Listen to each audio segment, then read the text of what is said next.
നമസ്കാരം. തൃശൂർ രാഗം തിയേറ്റർ നടത്തിപ്പുകാരനായ സുനിൽകുമാറിനും ഡ്രൈവറിനും വെട്ടേറ്റ സംഭവത്തിൽ പോലീസ് അന്വേഷണം ഊർജിതമാക്കി. കൊട്ടേഷൻ സംഘത്തിന്റെ ആക്രമണമാണ് നടന്നതെന്നാണ് പോലീസിന്റെ പ്രാഥമിക അന്വേഷണത്തിൽ വ്യക്തമായിരിക്കുന്ന കാര്യം.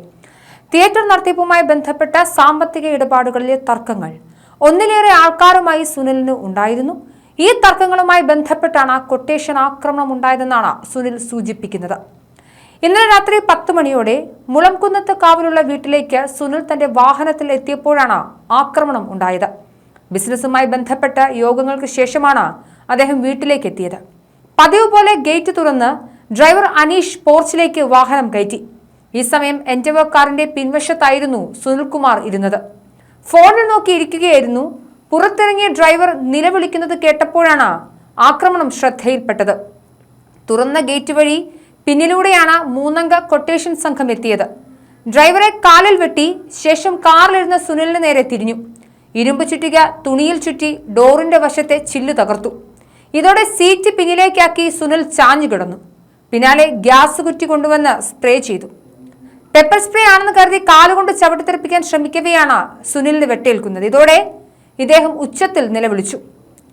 പരിഭ്രാന്തിയിലായ കൊട്ടേഷൻ സംഘം ഓടി രക്ഷപ്പെടുകയും ചെയ്തു. തുടർന്ന് മുഖം മറച്ചാണ് ആക്രമികൾ എത്തിയത്. എന്നാൽ ഒരാളെ കണ്ടാൽ തിരിച്ചറിയാൻ സാധിക്കുമെന്ന് സുനിൽകുമാർ പറഞ്ഞു.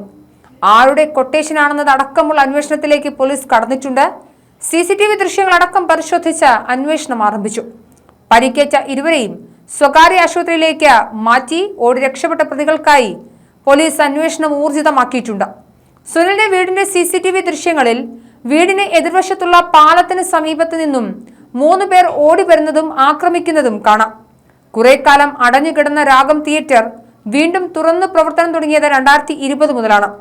തൃശൂരിന്റെ അടയാളമാണ് സ്വരാജ് റൗണ്ടിലെ രാഗം അഥവാ ജോർജേട്ടൻസ് രാഗം അറിയപ്പെടുന്നത്. 40 വർഷത്തെ പ്രവർത്തനത്തിന് ശേഷം 2015 പ്രദർശനം നിർത്തുന്നത്. പുതിയ കാലത്ത് പുത്തൻ സാങ്കേതിക വിദ്യകളുമായി തിയേറ്റർ വീണ്ടും തുറക്കുകയായിരുന്നു. സമീപകാലത്തായി സുനിൽകുമാറാണ് തിയേറ്ററിന്റെ നടത്തിപ്പ് ചുമതല. ഇതുമായി ബന്ധപ്പെട്ട ചില തർക്കങ്ങളും നേരത്തെ നിലനിന്നിരുന്നു. ഇപ്പോഴത്തെ ആക്രമണങ്ങൾക്ക് പിന്നിൽ ഈ തർക്കങ്ങളാണെന്നും പോലീസ് സംശയിക്കുന്നുണ്ട്. 1974 ഓഗസ്റ്റ് 24 രാഗത്തിൽ ആദ്യ സിനിമ പ്രദർശനം നടന്നത്.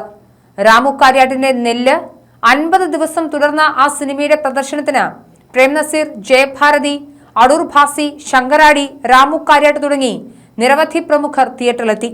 തുടങ്ങുമ്പോൾ നഗരത്തിലെ ഏറ്റവും വലിയ കെട്ടിടമായിരുന്നു രാഗം. അന്നത്തെ കാലത്തെ നൂതന സാങ്കേതികവിദ്യ ഉപയോഗിച്ച് പ്രവർത്തനം ആരംഭിച്ച തിയേറ്ററാണ് രാഗം. മലയാള സിനിമാ ചരിത്രത്തിൽ എപ്പോഴൊക്കെ പുതുമകളും പരീക്ഷണങ്ങളും പരീക്ഷിക്കുന്നുവോ അപ്പോഴെല്ലാം രാഗത്തിലാണ് സിനിമ പ്രദർശനത്തിനെത്തുക. ആദ്യത്തെ സിനിമാസ്കോപ്പ് ചിത്രം തച്ചോളി അമ്പു, ആദ്യത്തെ 70mm ചിത്രം പടയോട്ടം, ആദ്യത്തെ 3D സിനിമ മൈഡിയ കുട്ടിച്ചാത്തൻ എന്നിവയെല്ലാം ഇവിടെ പ്രദർശിപ്പിച്ചിട്ടുണ്ട്. ഷോലെ, ബെൻഹർ, ടൈറ്റാനിക് തുടങ്ങിയ ചിത്രങ്ങൾ അതിന്റെ എല്ലാ സൗന്ദര്യത്തോടെയും കാണാൻ രാഗം പ്രേക്ഷകർക്ക് വഴിയൊരുക്കുകയും ചെയ്തു. ടൈറ്റാനിക് 140 ദിവസമാണ് ഇവിടെ പ്രദർശിപ്പിച്ചത്. മോഹൻലാലിന്റെ ദൃശ്യവും എമ്പുരാനും എല്ലാം ഈ വലിയ തോതിൽ കളക്ഷൻ ഈ തിയേറ്ററിൽ നിന്നും നേടിക്കൊടുത്തിരുന്നു.